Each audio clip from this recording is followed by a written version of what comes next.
Je vais adresser la deuxième question à M. Mohamed Bouchard Saheb, qui est notre missionnaire en Guyane française. Et la question est la suivante. C'est que comme vient de le citer Jahangir Saheb, il a cité le verset sur la fornicatrice et le fornicateur et toutes ces questions d'adultère. Dans quelles conditions précises, si on devait parler de mise en œuvre de cette sanction, dans quelles conditions bien précises on peut mettre en œuvre cette sanction? Tout d'abord, je vous remercie pour m'avoir donné cette opportunité pour répondre à cette question qui est en réalité une des questions très importantes.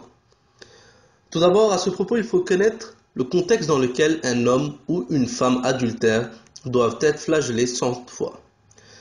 Bien sûr, la réponse se trouve dans la sourate An-Nur, qui est le chapitre 24, versets 1 au 3. Dieu dit, le châtiment doit être infligé à tout homme et femme adultère ayant commis l'adultère au grand jour. Voici le mot-clé qui est avoir commis l'adultère au grand jour. Cette punition ne s'applique pas à ceux qui ont commis ce péché en cachette. Et voilà le point principal. Pourquoi cela ?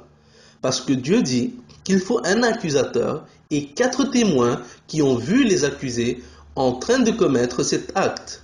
Dieu a prescrit ce châtiment parce que si on commettait ces délits au grand jour, cela inciterait les gens à commettre ces péchés. La punition ne s'applique pas uniquement à leurs péchés, mais aussi à l'indécence qu'ils ont commis au grand jour. On peut se demander s'il est facile d'accuser alors quelqu'un d'avoir commis pareil péché. La réponse tout simplement est non. Parce que Dieu dit dans le verset qu'il faut un accusateur et 4 témoins comme je l'ai dit. Donc au moins 5 personnes qui ont vu cet acte au grand jour.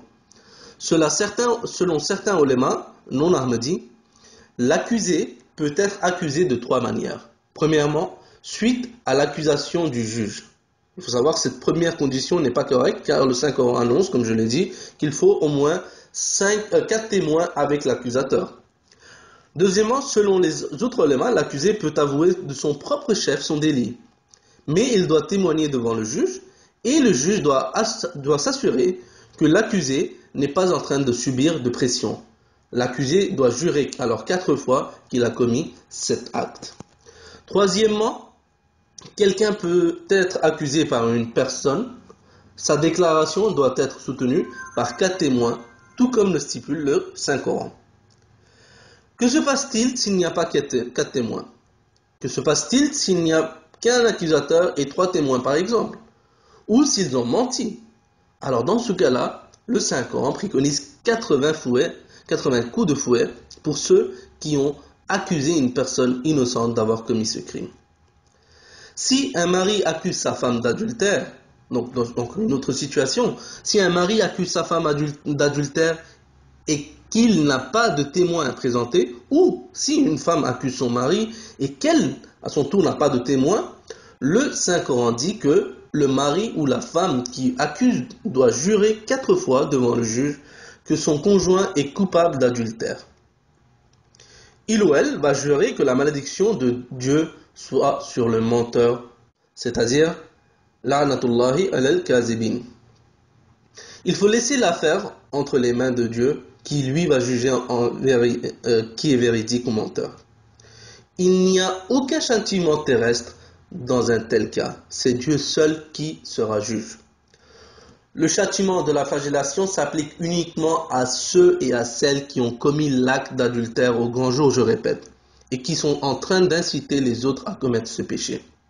Comme on le voit, les conditions préconisées par le Coran sont très strictes. Merci.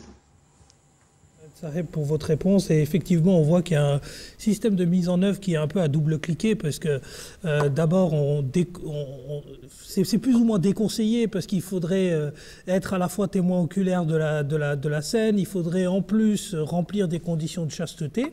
Et puis de l'autre côté, ceux qui accusent prennent le risque aussi de se voir retourner contre eux leur propre turpitude. C'est-à-dire s'ils commencent à avoir...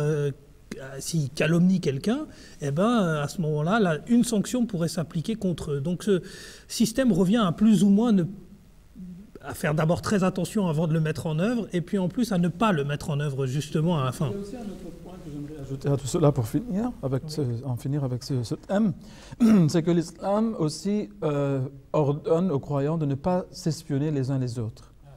Donc il ne faut pas non plus, par exemple, comme Mohamed Basharat Sahib l'a bien dit, tout crime de ce genre qui est commis dans un lieu privé ne sera pas sanctionné par la loi. La loi ne cherche pas à savoir ce que font les gens dans leur vie privée. Ce n'est que lorsqu'ils le font au grand jour, où ça peut affecter les mœurs des gens, c'est là qu'en fait, la loi, oui. Mais alors, on pourrait être tenté d'aller voir dans la vie privée ce qu'ils font et amener les 4 témoins avec, du coup. Hein? Donc Allah, il dit, ne vous espionnez pas les uns les autres. Et ça, il le dit très clairement. Et il dit aussi, vous devez demander permission avant d'entrer dans les maisons des gens. Et s'ils vous refusent l'entrée, eh bien, rentrez chez vous, n'essayez pas de pénétrer par la force. Donc, il n'y a absolument pas de notion d'abus de la vie privée au niveau de l'islam.